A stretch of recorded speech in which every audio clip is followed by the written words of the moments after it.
Okay, so as I just mentioned, I have completely finished Horizon Forbidden West, the main game, not the DLC, the main storyline of the game. I just did Singularity main quest and finished that. I sat through the entire credits. I did not see an in-credit scene or after-credit, post-credit scene, so perhaps there will be one in the Burning Shores DLC, but there wasn't one for the main game, so that's that. I did, however, sit through all of the credits, and I have to say that is one of the best credit scenes I have ever seen. The end credits are incredible. So it's Aloy on a Sunwing flying over from the beginning of the game all the way across the map, all the way out west, all the way to the Zenith base.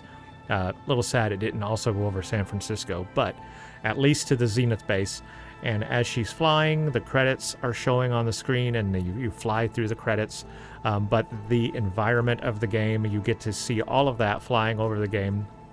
Incredible. I love that. That has to be one of the best credits that I have ever seen in a game. So I want to give 2 thumbs up, 3 thumbs up for the team for creating that credit scene. I think that is incredible. Plus the music.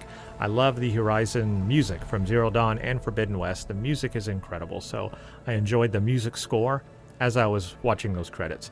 But I guess there was not a hidden in-credit or post-credit scene after that. Perhaps Burning Shores will have one. As I mentioned, I will be playing the DLC Burning Shores, do a full playthrough on that. So look forward to that coming, and you can check out my channel for that playthrough. But if you haven't seen my playthrough of Zero Dawn or Forbidden West, definitely go check out my playthroughs. I've got playthroughs of both games on here, and I thoroughly enjoyed both games.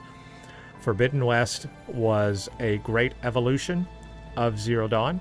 However, there are some things that I did not like about it, and I want to mention all those things. So now I'm going to go into my review of the game and talk about the main storyline a little bit.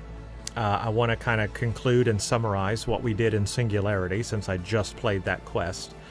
We kind of were introduced to a whole new plot and storyline that could take us into the third game. So I want to talk about that, and then I want to talk about some of the things I liked about the game and some of the things I didn't like about the game. And I also want to get into a little bit of technical things and talk about the graphics sides of things and some stuff there as well. So let's start with a summary of Singularity, because I just played it, so let's talk about that. We started off the last main quest, and it is called Singularity, and such a fitting name for that quest. But we started off by talking to our companions at the base, and it was a lot of dialogue. I spent an hour just going over all the dialogue before even starting Singularity.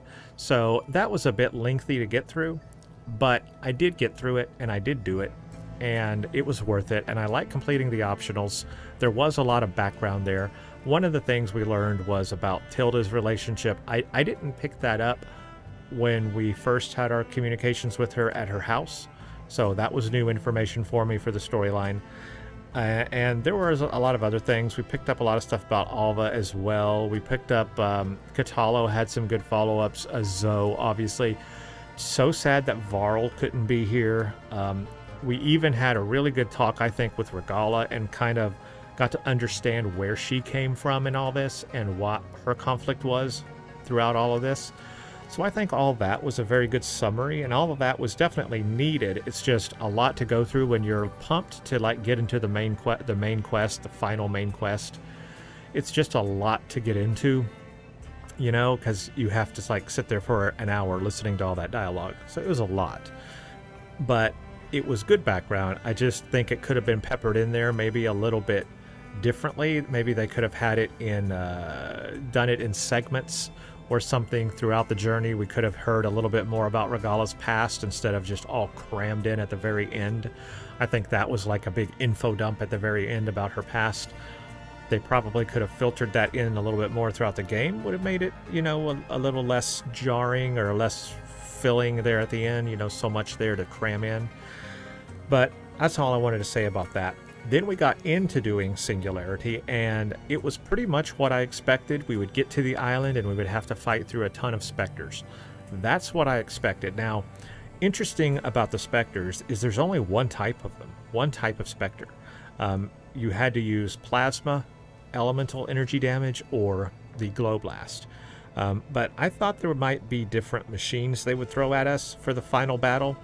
Like, that would have made sense if we had, other than just the Spectres, we had different types of machines, because they had ultimately this really advanced printing system for machines, but they only made one type of machine. So I was thinking we were going to get different types, and so that's why I was scanning each one, because I was thinking surely they're going to give us different types of machines to fight. But no, they only gave us one type of machine the entire time, so that was a little redundant, and it got a little, I wouldn't say boring, but just a little familiar with how to fight them each time, because you didn't really vary it up too much. But that was pretty much what I expected, was fighting, you know, their version of the machine at the end there. And that was fun as we came toward the final base, having to take out several of them at a time. I think they could have probably thrown a few more at us at a time. I think the most we ever had was 3 at us at one time. I think we actually could have taken on a couple more, maybe. Would have been really tough. But it was okay. I thought it was going to be a little bit harder getting to the base, but it wasn't too bad. Then basically, yeah, we had to get up to the base, and then the part that I really liked was when we got Hephaestus, Beta got inserted Hephaestus into the system and was able to print machines that we're familiar with to fight the Spectres. I thought that was a lot of fun, and what a creative and very tactical idea that Aloy had. I think that was incredible. So that must have been then when we recall back at Tilda's house. Remember back at Tilda's house when Aloy had a little conversation with Beta, but we, the player, were not allowed to hear that. We didn't know what that conversation was. That must have been when she told Beta what the plan was. That must have been the plan. That's just now connecting for me that must have been what that was. So that means it was, yeah, a surprise to us, the player, that this is happening. And I love that idea. I love that idea of like not revealing it to the player at that time so that we would not know what's coming. And it would be like a surprise to us as well, playing the game like, oh, yeah, what a great idea. Bring in other machines to fight those machines. So I enjoyed that. That was a lot of fun. That was worth it. That was a good payoff on that one. So that was a lot of fun. Then we got to the elevator and we had to fight one of the guys, and I forget which one that was. I'm mixing up. One of them is Gerard and the other one is Eric. I'm mixing up who Eric is and who Gerard is. But we had to fight one of them at the elevator scene. That did not go as tough as I thought it would either. That was actually kind of simple. I hit him with fire. I hit him with frost. I did a bunch of headshots with the precision arrow. I did a precision arrow blast on him. I seemed to bring him down pretty well, pretty easily. And we kind of found out at that point they do bleed. They absolutely bleed, and they can die, but they bleed white. And I said in the video that reminded me of the synths from Alien, where they bleed. They have like that milky white blood throughout their system, and it makes sense. The Zeniths are like cybernetic at this point. I don't know how much of them is biological, to be honest with you. How much is the biological and how much is synthetic? I don't know, and I guess that's still kind of a mystery how much of them are synthetic. But they bleed white. That's not normal. So there's something else. So that was interesting. Maybe they are kind of like a biomechanoid, like Alien. Look at Alien or Blade Runner. Something like that. So maybe they are, in a way, a machine like that, kind of a machine, but also a little more mechanical because they can phase in those weapons on their arms and stuff like that. So that's interesting. Anyway, that battle, then we had to do a bit of a climbing scenario to get up to the top. We had this like climbing challenge, and that was interesting because we had done a lot of relic ruins in the game, so we were used to climbing and pulling down things and like doing all that, but they really gave you a climbing challenge to get to the top. And then we got to the top, right, and we freed Beta. That's when we found out about Nemesis. The whole thing with Nemesis was a great reveal. There's more to the story than we thought. Tilda was not telling us the whole truth at all. Definitely a lot more to the story. So, Nemesis is this idea of uploading the human consciousness into the cloud, into a computer, You see this in many other games. You see this in sci-fi a lot. This is a common thing, and I like that this is where the game went. That the Zeniths would have done that. That would make sense. That would be the next logical step for them. So I like that. I have seen this in other games as well. For example, I've mentioned Deus Ex. I have playthroughs of Human Revolution and Mankind Divided on my channel, so check out those playthroughs. That game explores those type of things as well, both of those games. So that I liked that is where the story would lead with the Zeniths, that they would want to upload their consciousness into a computer. Makes a lot of sense. But then, because it was, I guess, a failed experiment in a way, but maybe not, because if it's their personalities, their hatreds, their prejudices, all of that combined into one thing, then yeah, the bad side would come out, because humans are imperfect. Humans are an imperfect being. So this being that's created from the minds of these imperfect beings is going to itself be imperfect. And thus, it just wanted to destroy everybody. Also, they tried to contain it and put it in a prison, and that failed. So that probably made it mad as well. And it literally took out the colonists' site in like hours. You know, they're as advanced as they are, but it took out their colony in a matter of hours. It also is what sent the extinction signal to Hades a long time ago. It is what sent the signal.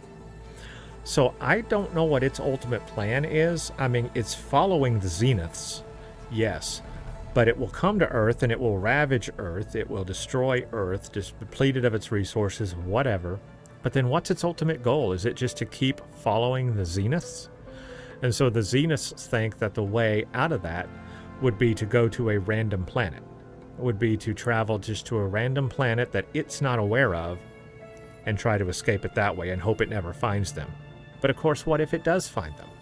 I mean, sure, they could go to a random planet, but what if it also, I mean, it's very advanced, right? It would be able to like predict and say, maybe they would think to go this way and go this way, and it might try to go different ways to try to find them, you know? So it could eventually find them even if they did go to a random planet. Eventually, it's going to have to be stopped. And what's interesting is, I guess at this point, there's no more Zeniths left. They're all dead at this point. They're all dead. They're all gone, right? We killed Tilda. She was the last one. We killed the others. And I'm guessing the other ones died by the machine fight. We never saw them die. And I always think about that in a game like this. When you don't see somebody die, are they really dead? If you don't see a body, are they really dead? Could they come back? I mean, there's always that possibility. We at least saw Eric and, I forgot his name already. The other one. We saw Gerard. We saw them die. And we saw Tilda die. We just didn't see some of the other Zeniths die. So you wonder, right? But if all the Zeniths are gone at this point, then yeah, what is Nemesis' goal now? Is it still to come to Earth and just destroy Earth? And then what? What's it going to want to do next if the Zeniths aren't around? And then what is it exactly? Is it a swarm of machines? Is it how does a conscious fly through space? You know, it must have a physical form. It has to have a physical form. Well, that's going to be an interesting fight when we get to that. Jeez. Wow, that'll be a real interesting fight. How are they going to depict that on the screen for us to fight? That'll be real interesting. Fighting an energy form. I mean, literally, you're fighting an energy form. It's an energy, right? It's data. It's energy. How do you fight that? Oh, man. Yeah, that'll be fun. Anyway, I'm getting ahead of myself. Tilda obviously kept that secret from us. She wanted to take us with her. She wanted to take Aloy with her. Makes sense. I get that. Obviously, she was not going to let us go. But we had to fight her. She went into a machine, and we had to fight her like she was inside of a mech or something.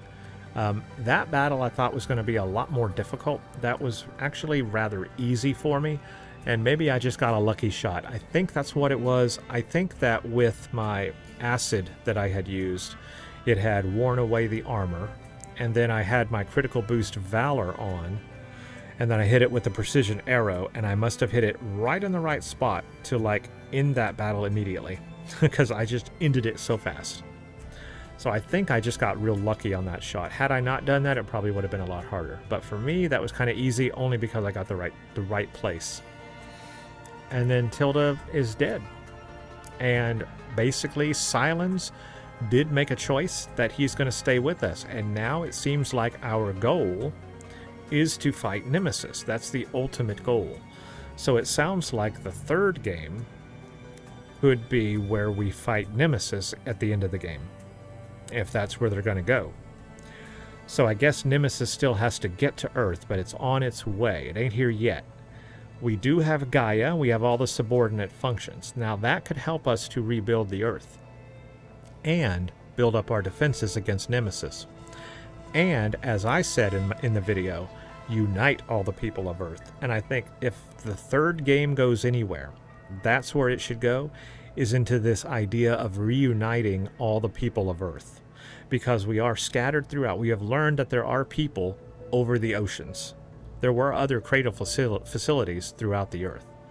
So there are civilizations like the Quinn out there on other lands around the globe. If we can unite everybody on the Earth to fight against the Nemesis, then maybe we have a chance.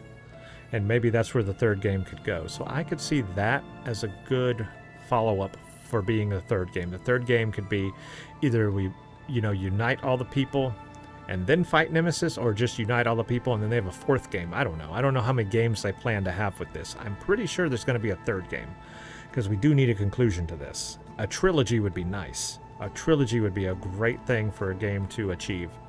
So I'm looking forward to seeing what they do for the third game.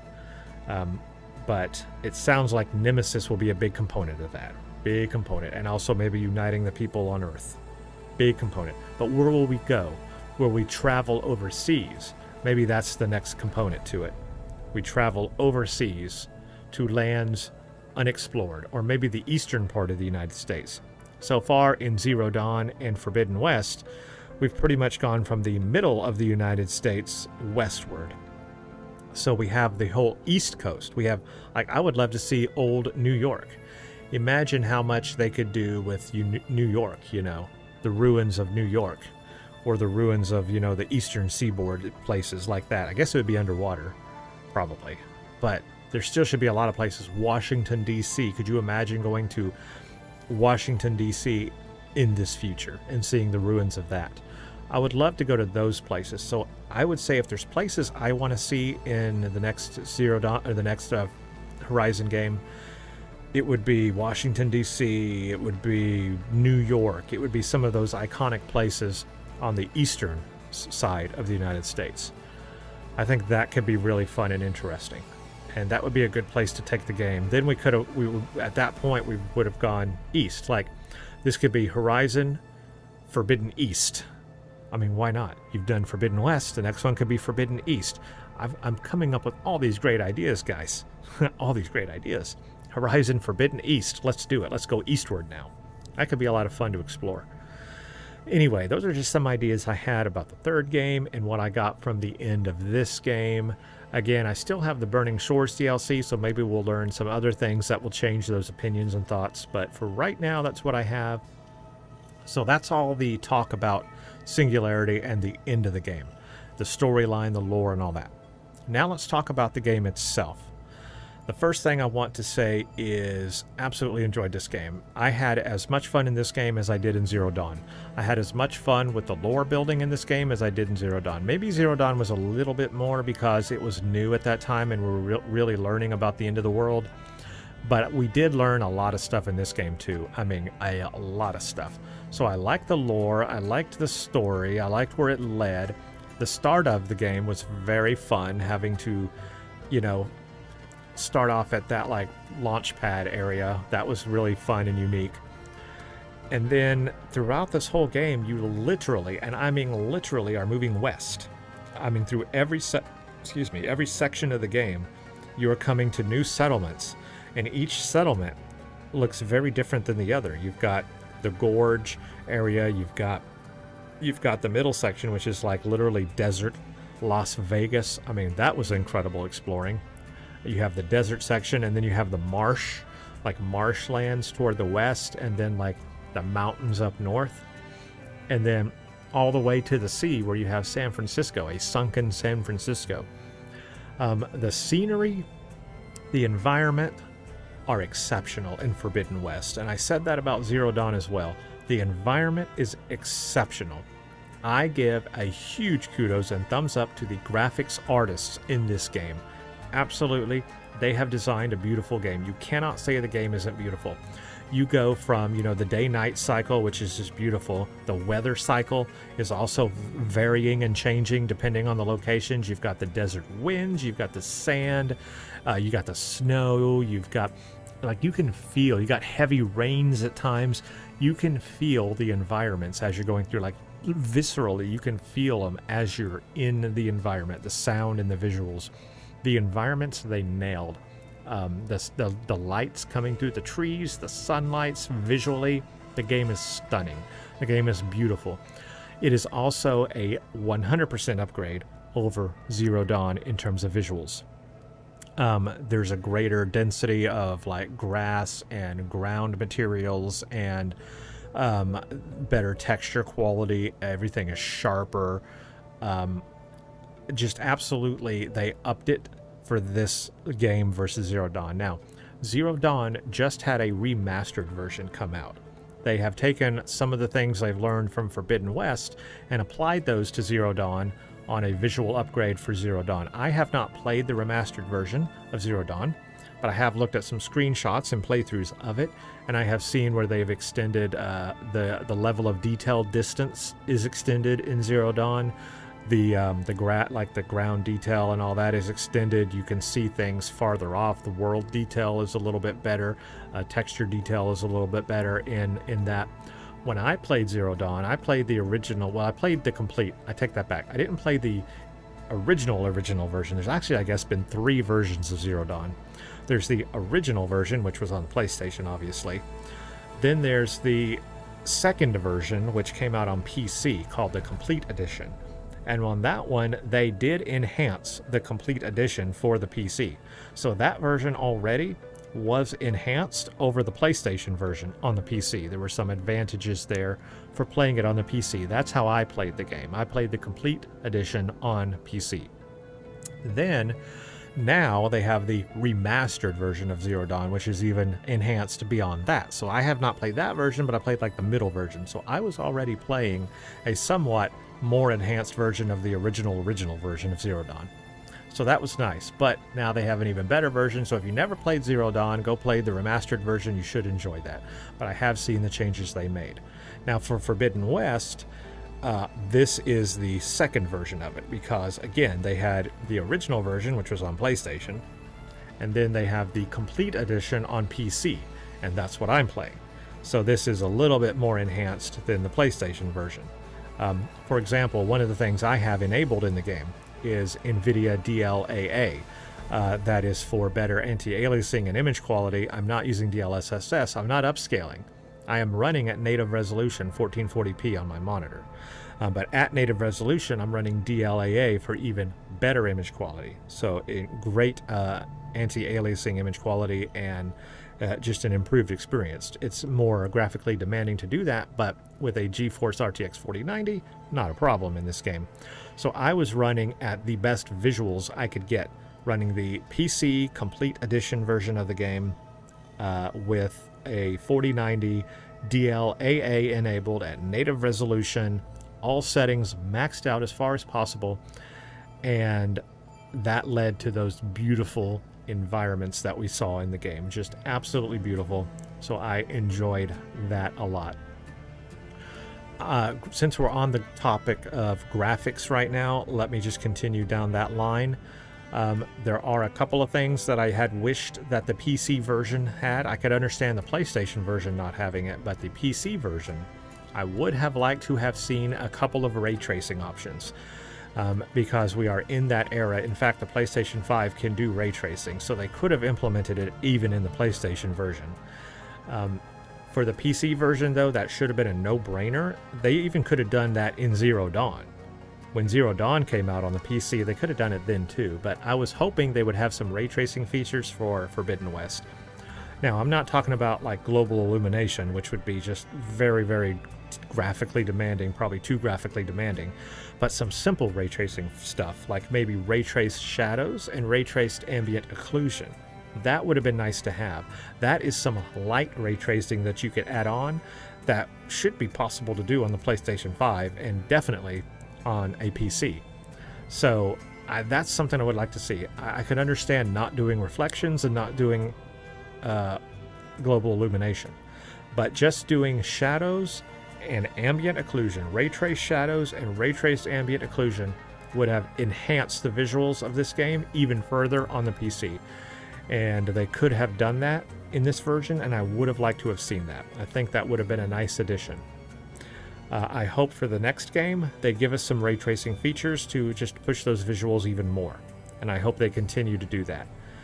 If we look ahead to like the PlayStation 6, for example, that will more easily support ray tracing features and performance and all that.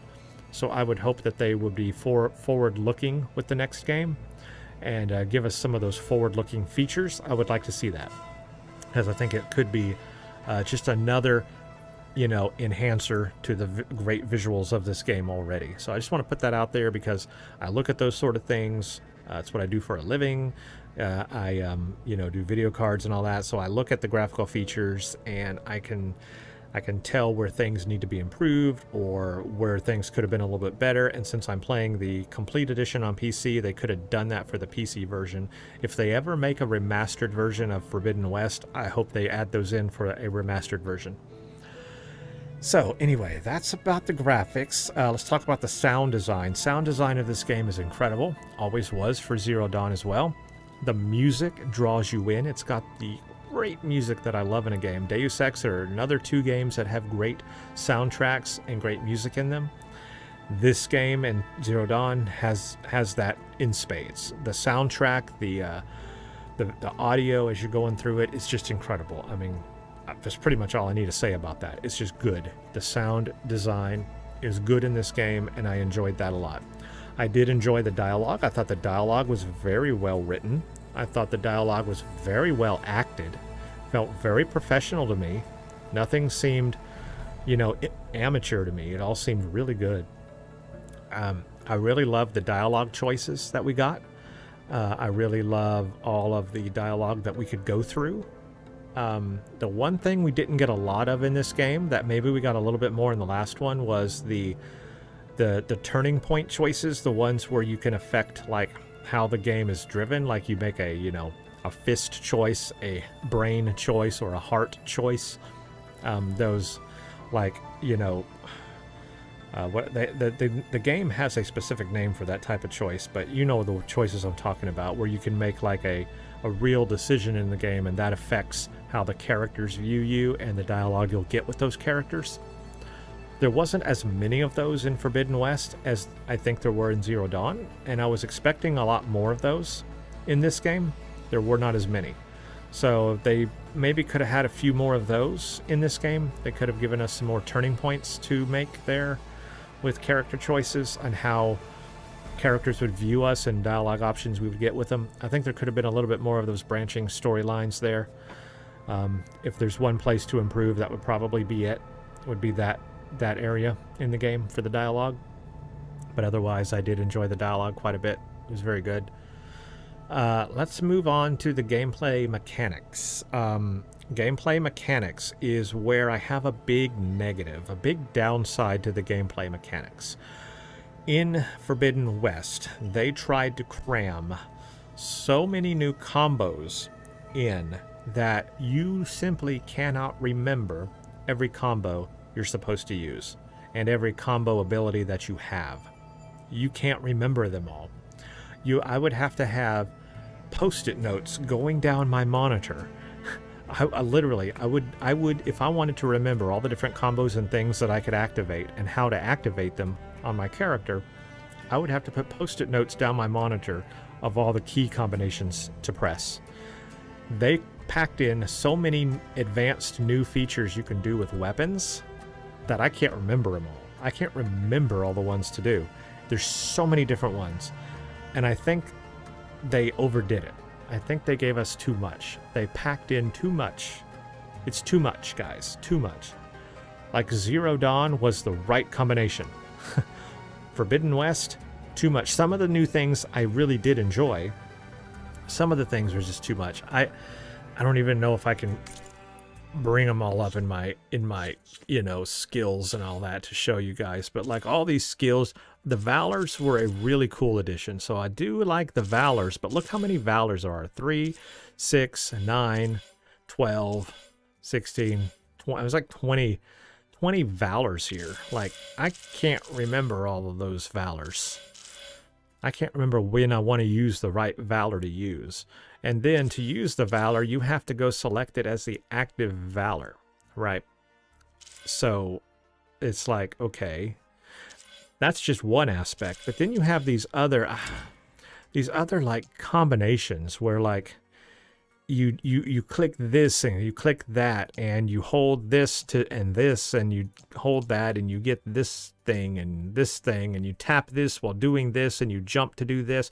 Like, one of the things that was real confusing for me right at the very start was like the resonator blast. I don't even think I ever really figured out the resonator blast, but there was like the resonator blast. That was crazy. But yeah, the resonator damage, resonator stuff, like it's all this kind of stuff, or like tap tap F and like tap tap tap F and like, and you know, and this and hold T and like, you know, push forward and hold this and look at this one, tap tap pause tap tap, and you know, look at this one, tap pause tap tap tap tap, and this one, tap tap tap pause tap. These are the kinds of things I'm talking about. It's like all these different taps and pauses and tap, tap, tap and pause and tap, tap and pause. Like, I can't, while I'm in the middle of battle, like right in the middle of battle, I'm not going to be able to remember all those key combinations to press while I'm in battle.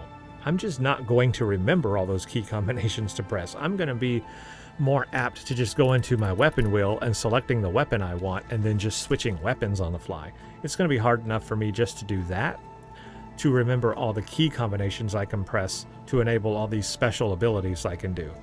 And then on top of that, remember we have these things here. Like if I hit X, I've got like knockdown shot, triple notch, high volley. You've got different things, and each weapon, each bow has like different ones. This bow has braced shot, focus shot, double notch. So each one has, you know, something a little different, and you've got these different like techniques you can enable with those weapons in addition to the key combinations, the key presses you can do. So you have bow types that are like, you know, you got to use the right bow for the right situation. Then you have the different weapon types.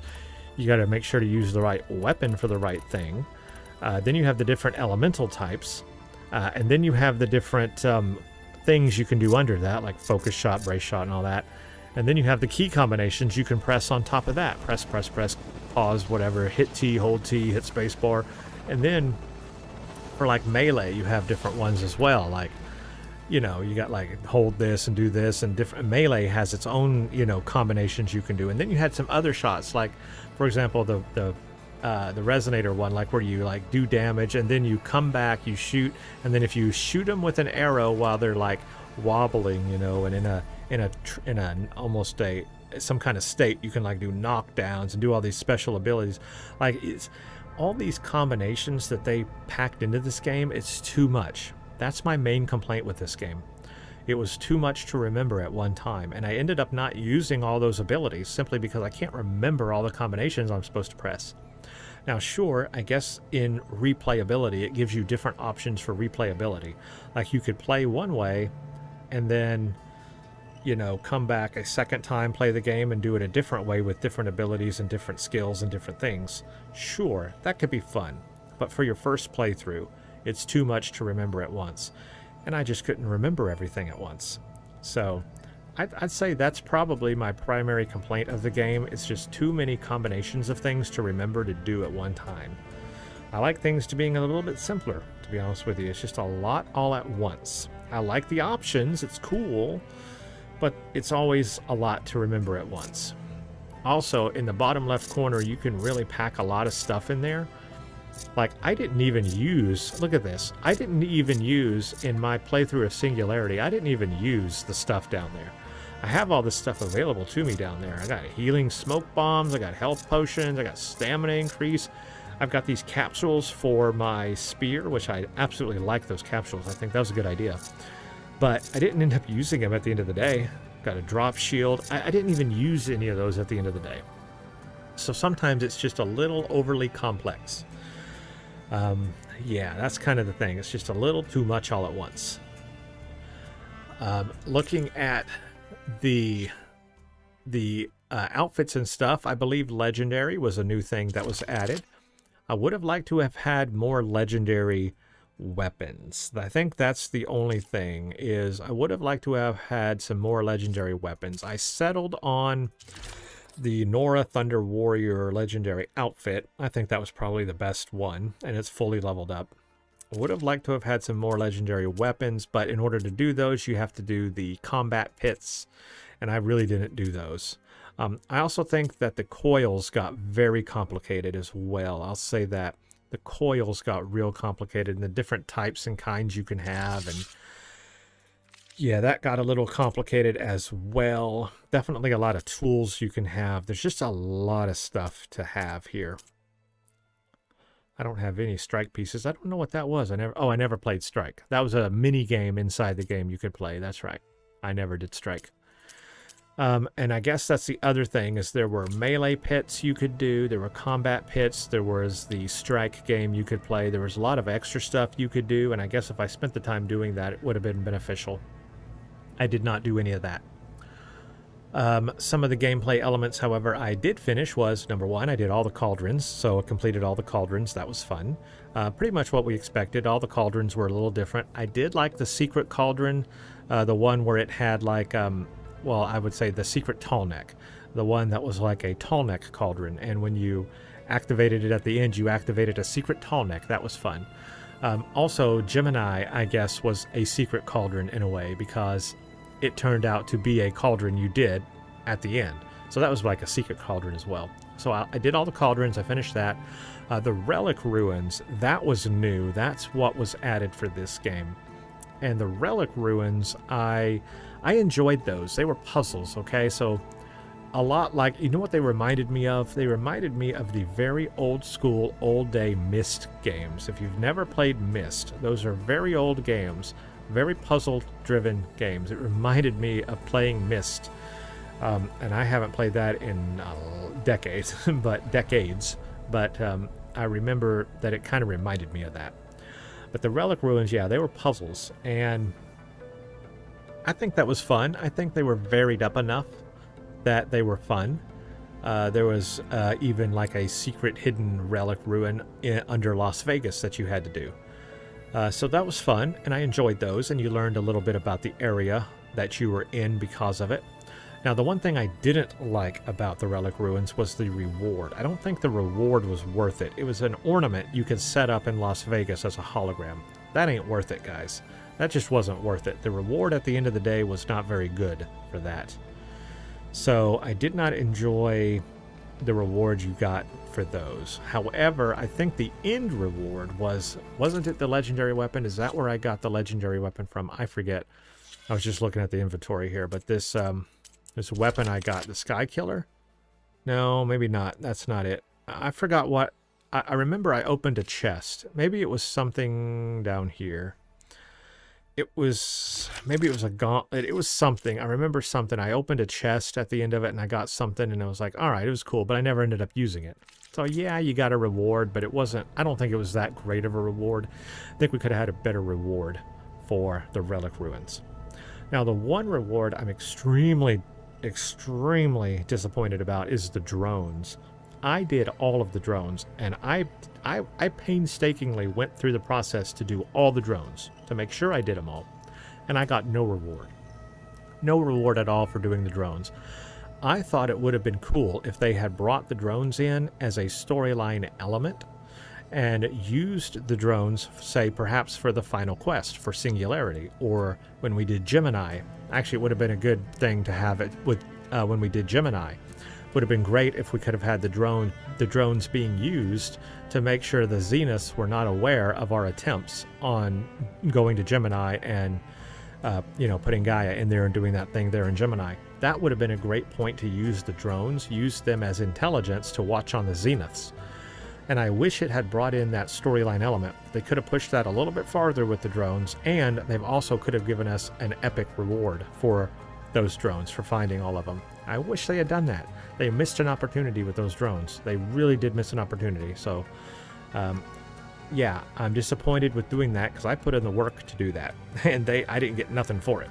All I can do is change the hologram in Gaia's room. That's nothing. So, a little disappointed with that one. Let me look through and see what else I've missed here.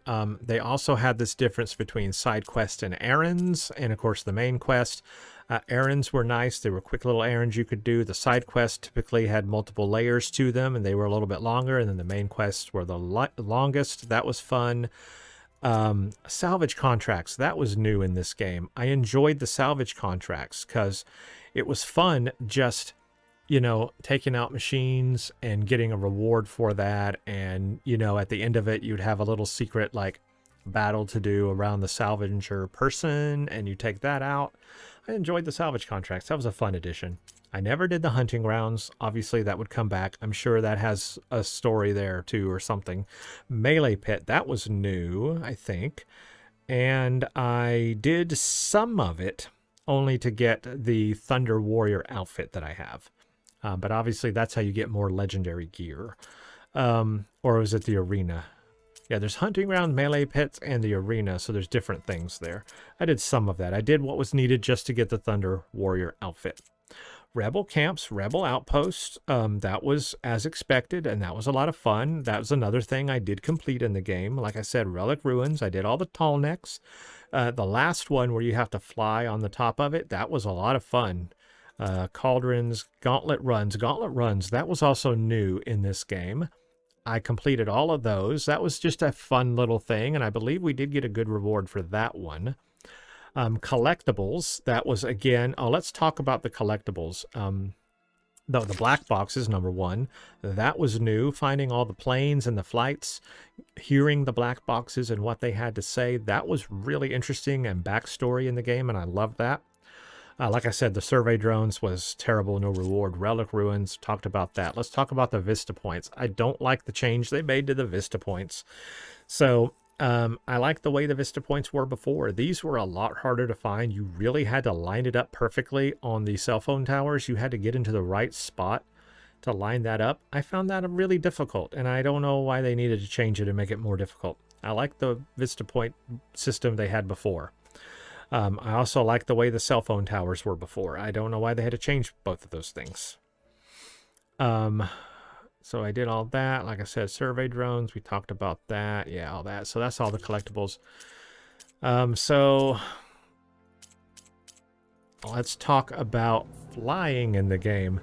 I'm a little disappointed that you don't get introduced to the flying aspect until much later in the game. It's a later main story quest called Wings of 10, and it's pretty much right before you finish the game. I would have liked to have had a little bit more time flying in the game before I ended the game. I also wish they could have incorporated the flying with the final quest, Singularity. I think it would have been fun if we had come in on a bird and dropped in.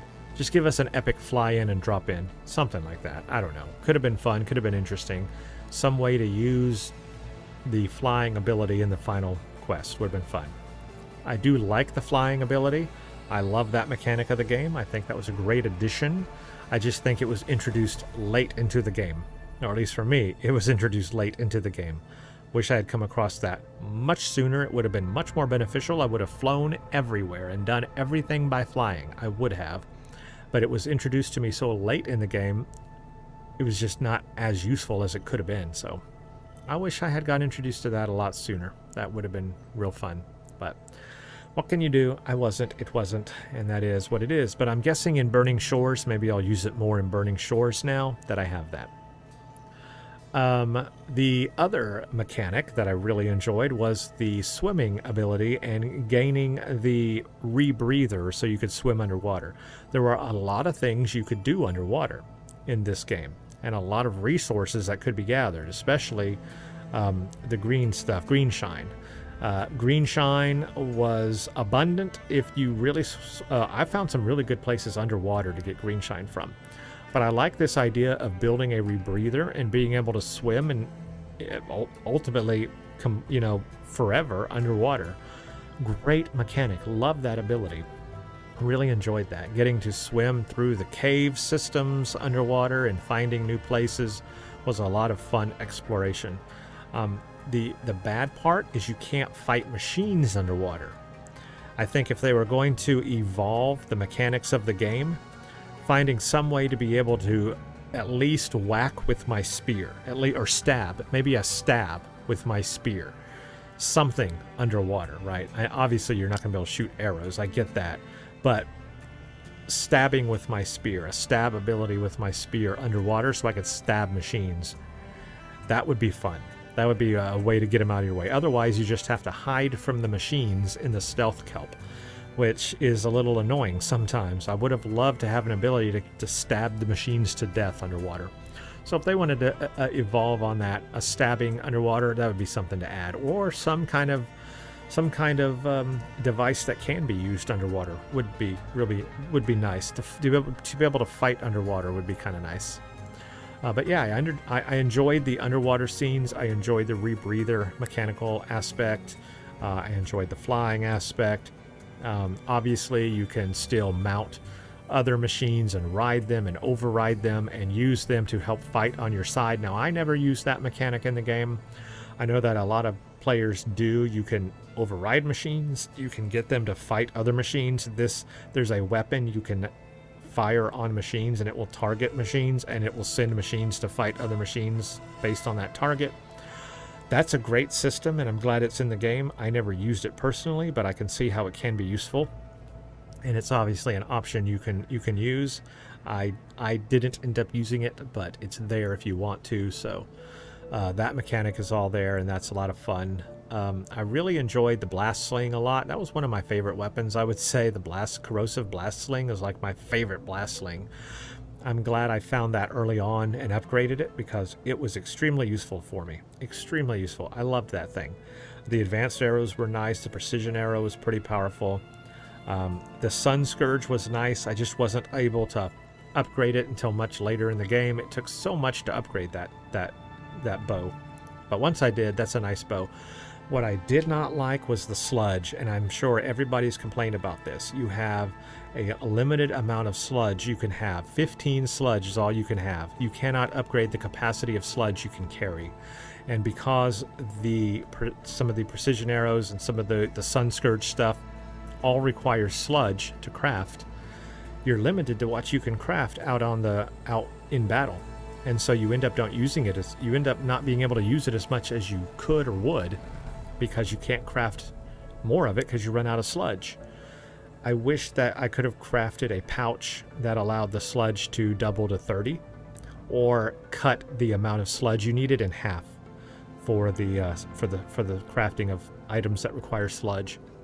That was my main thing. I would have loved to have just had more sludge so I could use more of those weapons more, but I just couldn't because I would run out while I'm in battle. So I had to be careful about using those weapons when I wanted to really use them more. So I didn't like that. I wish they would not do that in the next game, please. Don't do that, please.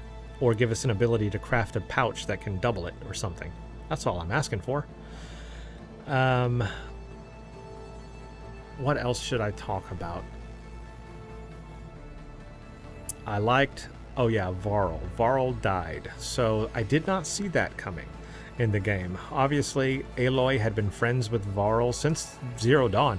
I believe Varl was the first one she met at the gates of All Mother's Embrace, or whatever, when Aloy sets out from the Nora homelands. Varl is the initial one at the gate. So Aloy has known Varl since the very beginning of the game, the first game. And seeing him die, I didn't think that they would kill a main character like that. And so early on, but they did.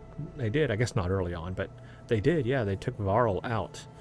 And even after he had found Zoe. Oh, that's sad for them.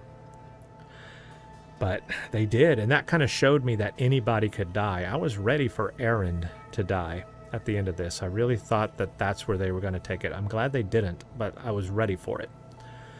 So, main characters can die. There you go. Varl was one of the first. I think he was one of the first that we gave a focus to. And so, yeah, that's pretty crazy. And the whole idea about having to get the subordinate functions for Gaia, that was a great storyline. I wonder if I can have some dialogue with Gaia, actually, now that I'm finished with the main quest. When I start the DLC, I am going to talk to Gaia first and see if she has anything I can talk to her about. I wonder if she does have anything. That'll be interesting. Yeah, I'm going to do that. But that whole idea was great. And then, of course, we learned that there is an Apollo backup. Absolutely. It's on the, well, ship that is in orbit. Now, we have a ship in orbit. Just think about that. We have an advanced Zenith ship in orbit at our disposal moving forward. We have the Apollo database. We have Gaia. We have the Zenith base at our disposal. We have the advanced printing machine of the Zenith base. They can print machines incredibly efficiently. Of course, we do have our cauldrons as well. So imagine if we could interface Gaia into that system. Imagine if we can interface Gaia into not only everything on Earth, but the Zenith base on Earth, as well as the space station. We could do amazing things. Not space station, you know what I mean. The ship in orbit. We could do amazing things with all of that. That's why I'm really excited for the next game. I think it could be real interesting. They could take it in a fun, interesting way. I wonder, though, will Aloy ever go to space? Will she ever launch into space? Will she get to see space? Will she get to be on the ship? Just think of Aloy's storyline from Zero Dawn to now. Where she was an outcast of the Nora. And where she has come from that, all the way to potentially space. Imagine going back to the Nora lands now and talking to all of them. I think that would be a great follow-up, though. I would like to see that in the next game. I would like a section where we go back to the Nora lands, where we go back to the Nora, where it all started, because we didn't get to see Rost's grave in this game. I would love to go back to Rost's place, to his grave. I would like to go back to the Nora, the people there, and talk to them after all of this has happened. I think a circle back around from the beginning, circle back to where it all began, and have some dialogue with everybody in the Nora tribe and say, like, well, guys, guess what? We've been to space. I mean, you guys are kind of stuck around here. We've been to space. I mean, that'd be a thing to say. I don't know. I'm just seeing that progression of Aloy from where she's been as an outcast all the way to here, and then possibly even to space. I hope she does get to go to space. I hope she gets to go up to the ship. That'd be a lot of fun. But obviously there's a whole lot of potential there, so I'm really excited for the next game, and I hope they don't squander it. I hope they don't mess it up.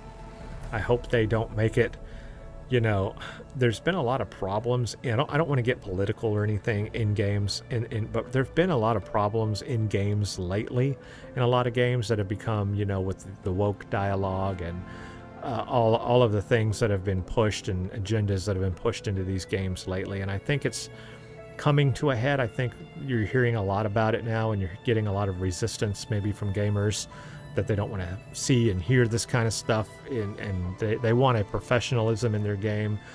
They don't want it to be amateurish, and I just hope that the developers are up to the task for the next Horizon game, and they don't squander it, and they don't ruin a good thing that they've got going on here, because it could all go good or bad. I think they did fine with Forbidden West. I think it was a good evolution of the game franchise, and I just don't want that to be ruined in the next one.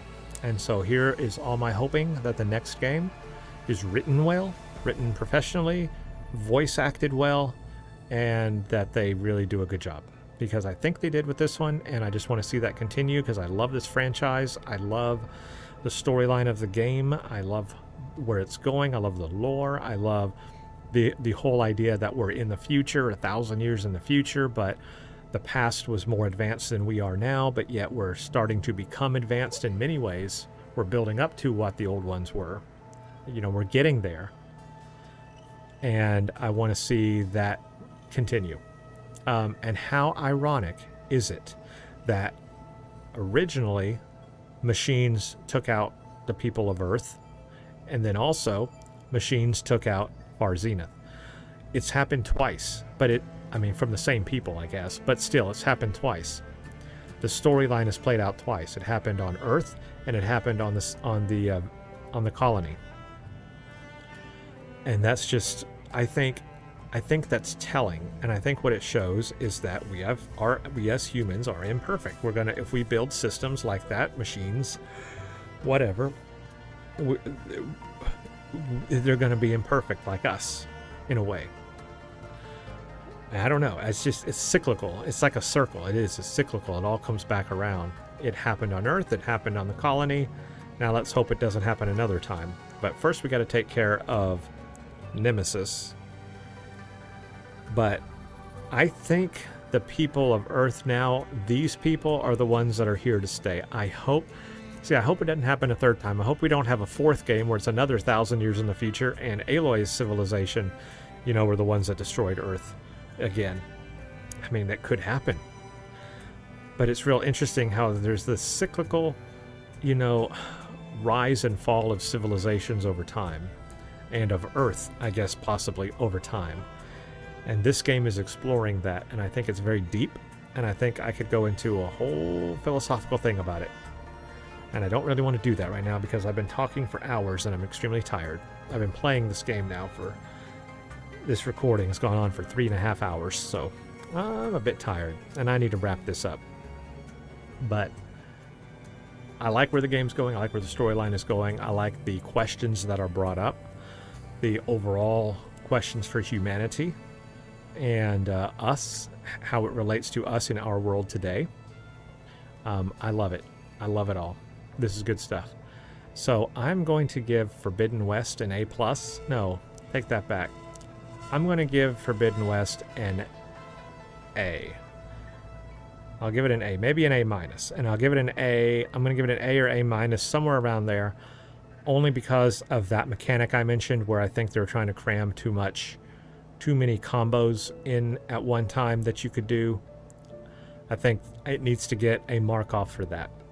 So it gets a mark off for that, so I'll give it an A, not an A+. It gets an A. It's close. I think it could have been a little bit more refined, and I think they could have done a little bit more of some other of those things that I mentioned, like integrating some of those story aspects into later versions of the game, just making a little bit of changes. So yeah, I'll give it an A, a solid A. How does that sound? I think that's a good score. So that's where I'm going to go with my review of Horizon Forbidden West.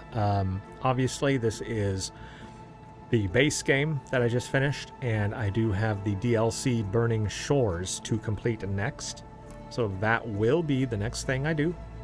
I will have a full playthrough of Burning Shores on this channel, so make sure to check that out. And if you have not seen my playthrough of Forbidden West or Zero Dawn, they are also on this channel, so make sure to check out those full playthroughs. And that's going to be it, everyone. Thank you for spending your time with me through this incredibly long journey and being patient with my play style and me wanting to take a long time and explore the world and loot everything. I do appreciate it. I make these videos for you all because I could just play all these games on my own, but I enjoy sharing them with you and sharing the storyline and figuring it all out and playing it together with you all. So thank you for spending your time with me. Hope you have a very, very blessed day. Thank you so much, and stay tuned for the next one.